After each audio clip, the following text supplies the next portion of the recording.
Hello students, welcome to ICSC Board Class 10 Biology episode 3.1.4. In the previous episode we have seen about the structure of heart, external and internal structure, as well as we have seen about the cardiac cycle, functioning of the heart, blood circulation inside the heart, as well as we have seen double circulation having pulmonary part and the systemic part. In this episode we are going to talk about blood channels or blood vessels. Blood vessels are tube-like structures which are actually helping the flow of blood from heart to organs and from organs to heart for the purification. Let us see the structure and diagram of blood channels or blood vessels, that is arteries, veins and capillaries. First of all, arteries and veins. So here I have shown you the diagram of arteries and veins, and the layers are clearly seen, and the labeling has been done. You don't require to label all the things, but 3 layers along with the lumen part is necessary to show. So this is artery, the red one is artery and the blue one is the vein. Let us move on to the another diagram, which is clear that this diagram is required to be drawn in your board examination as well as in your notebook.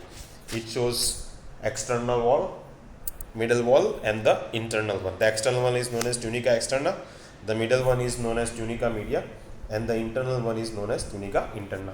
You can see the lumen here. This is the lumen, red part is the lumen. This is also the lumen, red part. You can see the size of the lumen in the artery is small, and the size of the lumen in the vein is big. So it is a lumen is a space from where the blood is flowing, and it has thick layers. So tunica media is thick and tunica media in vein is thin. This makes the lumen in artery, the lumen becomes small, and because of the thin tunica media, the lumen becomes large, or you can say big. So this diagram is required to be drawn in your notebook, or you can say whenever they ask draw the diagram, label diagram of artery and vein, then this is the diagram you require to draw for the answer, or you can say in your examination paper. Let us see about artery. Artery wall has 3 layers. So which are the 3 layers? The outer one is known as externa, middle one is known as media, and the internal one is known as interna.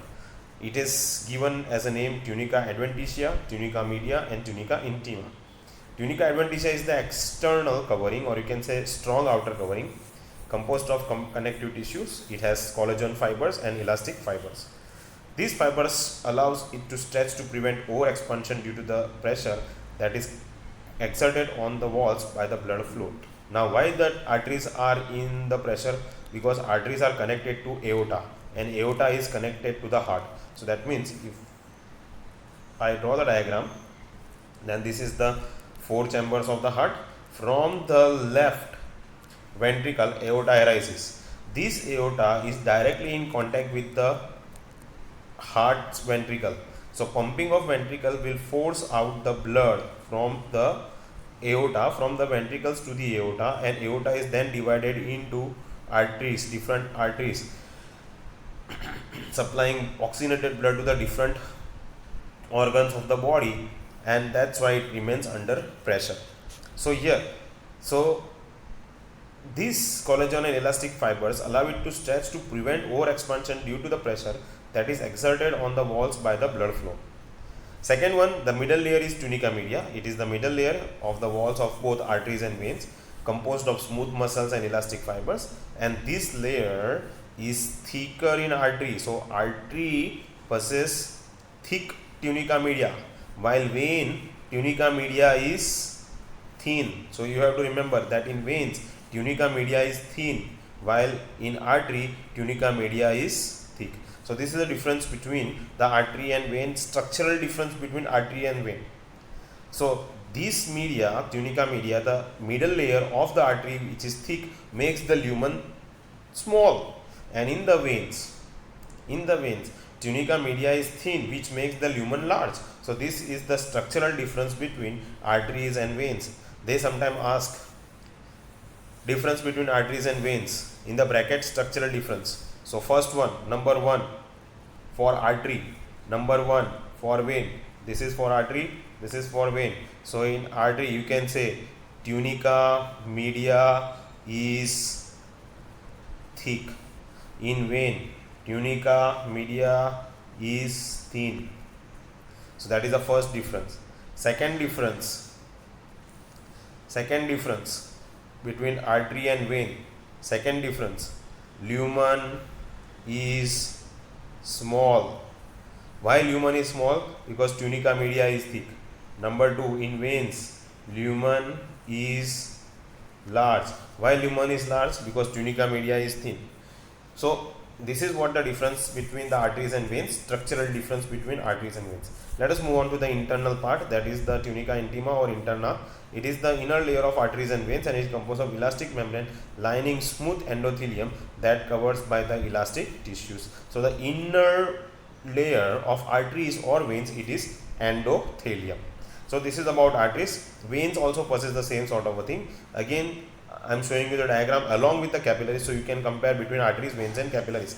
Capillaries, it is having only a single layer, endothelium, that is the internal layer of arteries and veins. Which one? Endothelium. So endothelium is the inner intima, inner layer of arteries, inner layer of veins, which is the only one single layer of capillaries. So here you can see the lumen here of an artery. So lumen of an artery is small, lumen of a vein is large, while capillary is small, because capillary is only single layer endothelial cells. So this is the diagram showing the difference between the arteries, veins and capillaries. Arteries and veins, they are having 3 layers. In artery, tunica media is large, or you can say thick, while in veins tunica media is thin. Here lumen is small. In artery the lumen is small, in veins the lumen is large, while capillary possess only one layer and it is endothelial cells. So let us move on to the veins. Same sort of a thing is there for the veins also, that tunica externa, strong outer covering, connective tissue, collagen fibers, elastic fibers, and helps in the to maintain the pressure of or exerted by the walls of the blood flow. Tunica media, middle layer, smooth muscles, both in arteries and veins it is present. In arteries it is thick, veins it is thin. Tunica interna, it is composed of elastic membrane lining and smooth endothelium known as epithelial tissues covered by elastic tissues. But one thing is that veins do not contain elastic membrane lining, and it is found in arteries, elastic membrane. But here it says veins contains valves. You can see the valves. So veins possess valves. Veins possess what? Valves. Veins possess valves to keep the blood flowing in a single direction, or you can say to prevent the backflow of the blood. So what is the function of here veins? To allow the flow of blood in single direction, and you can say to prevent the backflow of the blood. Function of arteries. What is the function of arteries? To carry oxygenated blood from the heart to the different organs except pulmonary artery, and it carries deoxygenated blood from the heart to lungs for purification. So what is the function of arteries? To carry oxygenated blood. So oxygenated blood is carried from the heart to the different organs, but pulmonary artery is carrying deoxygenated blood. So this is the important question. Name the artery which carries deoxygenated blood. Pulmonary artery. While veins, it is bringing deoxygenated blood from the different organs to the heart for purification. But pulmonary vein is bringing oxygenated blood from lungs to heart. So here there are one mark questions, fill in the blanks or true and false or whatever. So let us see the difference between arteries and veins. Arteries distribute oxygenated blood from the heart to the different parts of the body, and veins collect deoxygenated blood from different parts of the body to heart. Arteries are deep seated, veins are superficial. So deep seated means what? It is deep inside, so you cannot see the arteries just like that. The branches that what you are observing, or the veins or the blood vessels that you are observing on your hand or on your legs are not arteries, they are veins, because they are superficial. Arteries do not collapse due to thick walls, veins collapse due to thin walls. Arteries have small lumen and have no walls. Veins have broad lumen and have walls to prevent the backflow, that is the unidirectional one. Blood flows with jerks and in under great pressure, because it is directly connected to the left ventricle with the aorta. Blood flows smoothly and with low pressure. Arteries becomes emptied after death. Why it becomes emptied? Because there is a continuous flow of blood which is entering directly into the heart. where there is no obstacles like valves, while veins are still filled with blood because there are valves. As soon as the person dies, the valves opening and closing stops, so the veins will be still having blood. Pulmonary artery supplies deoxygenated blood from heart to lungs. Pulmonary artery supplies deoxygenated blood from heart to lungs through pulmonary trunk, and pulmonary veins brings oxygenated blood from lungs to heart. So these are the difference between arteries and veins. Structural difference I already mentioned, that artery tunica media is thick and veins tunica media is thin. Artery lumen is narrow and vein lumen is broad. Let us see the capillaries. Capillaries is one cell thick which is known as endothelium. Capillaries have very thin walls, comprises only of a squamous epithelial cells, that is endothelial cells, which allows substance to move through the wall with ease, like nutrients, waste materials, water, ions, respiratory gases, etc. It also helps in diabetes, that is squeezing out of WBC from the capillaries to kill microorganisms. So these are the functions of capillaries. What are the functions of capillaries? Capillaries help in the exchange of substances, or you can say materials or ions, or you can say nutrients, waste materials, water, ions and respiratory gases. It also helps the WBC to squeeze out from the capillary to kill microorganisms. Capillaries are very small, measuring 5 to 10 micrometers in width. However, the cross-sectional area of capillaries within the average size of muscle would be larger than that of aorta. This allows the fast and efficient transport of oxygen carrying RBC to the site where they are needed. So it is very much efficient because capillaries are very small, they are tiny branches, and they can enter between the cells so that the RBC carrying oxygen can be given to the cell, and the carbon dioxide can be collected very easily, which can combine with hemoglobin and RBC to form aminohemoglobin and carbohemoglobin and bring out to the lungs, and they can exhale out.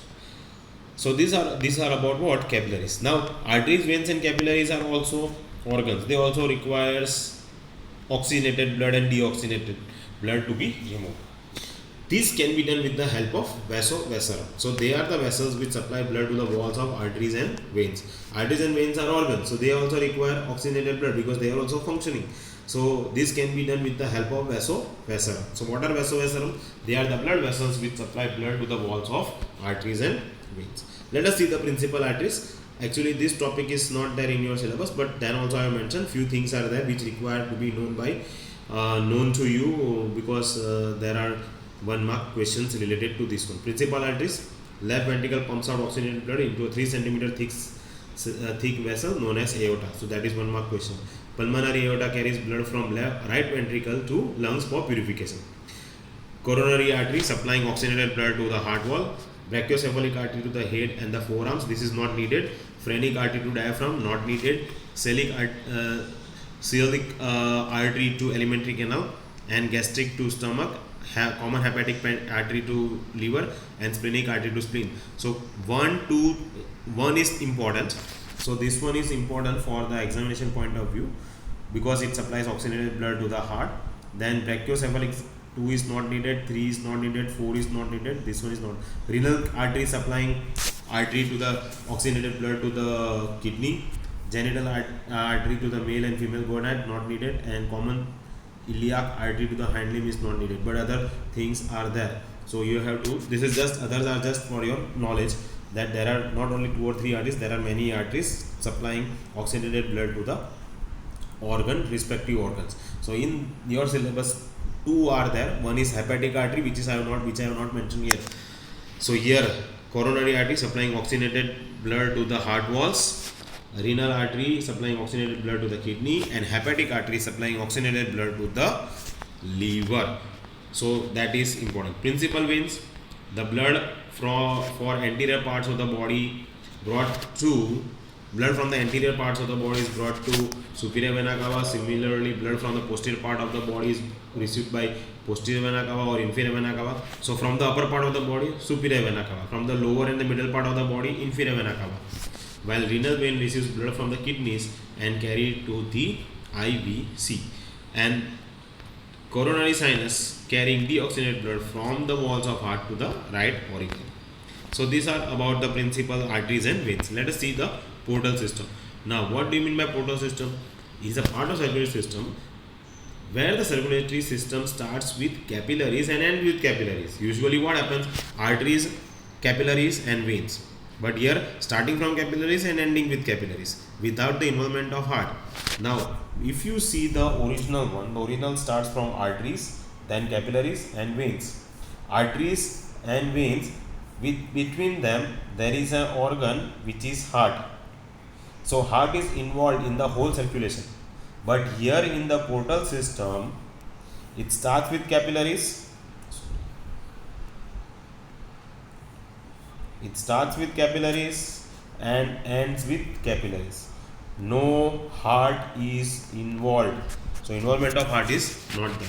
Portal system is a part of various system in which veins divide twice into capillaries before they join posterior or interior vena cava. Two organs that are communicating with the help of blood vessels. Vein, where it is starting with capillaries and ending with capillaries, is known as portal system. In animal kingdom, there are three portal systems found. That is hypophyseal portal system, which is between hypothalamus and pituitary gland located in the brain. Hepatic portal system, which is between small intestine and liver. And renal portal system, which is between the lower parts of the body and the kidney. This system is found only in the amphibians like frog, but it is absent in mammals.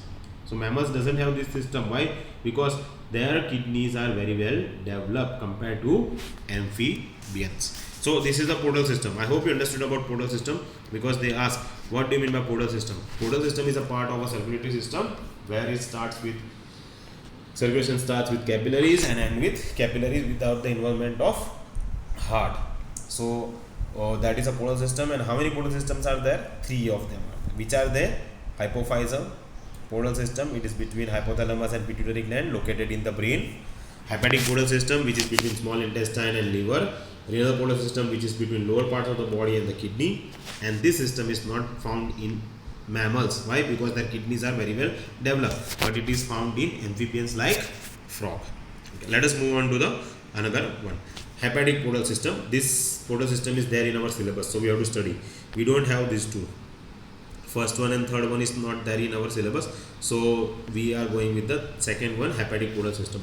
Hepatic portal system collects blood from the small intestine and supply it to the liver. So along with that, it collects nutrients from the intestine by the capillaries and supply it to the liver without the involvement of heart. See, it is collecting the blood which is having nutrients, which is having waste materials, which is having so many things. So intestine function is to digest food. The complete digestion of the food takes place in the intestine. Along with there will be microorganisms, waste materials, there will be large amount of ammonia, there will be so many things which is unuseful for our body, and there are useful things also. So excess amount of nutrients are removed by the liver.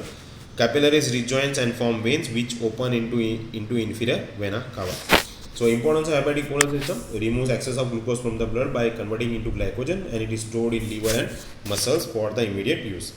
It removes dead microorganisms and WBC, it removes dead RBC, and it removes toxic and nitrogenous waste materials. So here liver forms urea. So the liver is going to form urea. Liver will convert ammonia, which is poisonous one, into urea, and it is excreted through urine in the form of urine. So this is how it takes place, that process of conversion of ammonia to urea and then to urine. So here ammonia to urea. Where is ammonia produced? In small intestine. Where is urea produced? In liver. Where is urine produced? In kidney. So this is how the process of ammonia to urea to urine is been taking place in our body. And here along with the urine, little bit amount of urea is also excreted. In our skin also amount of ammonia and urea is also excreted. So this is much important in our body in order to remove ammonia. Ammonia is considered to be the poisonous substances. It is going to convert into non-poisonous substances, urea, and it is excreted out. So liver produces urea and urine is produced in the kidney. So here importance of hepatic portal system: removal of glucose and converting into glycogen and stored in liver and muscle for the immediate use. removal of urea, formation of urea, or you can say removal of ammonia to urea, removes dead microorganisms in WBC and removes dead RBC, remove toxic and nitrogenous waste materials. I hope you understood this part. If you have any questions or any doubts, please let me know. Thank you very much and thanks for your patience.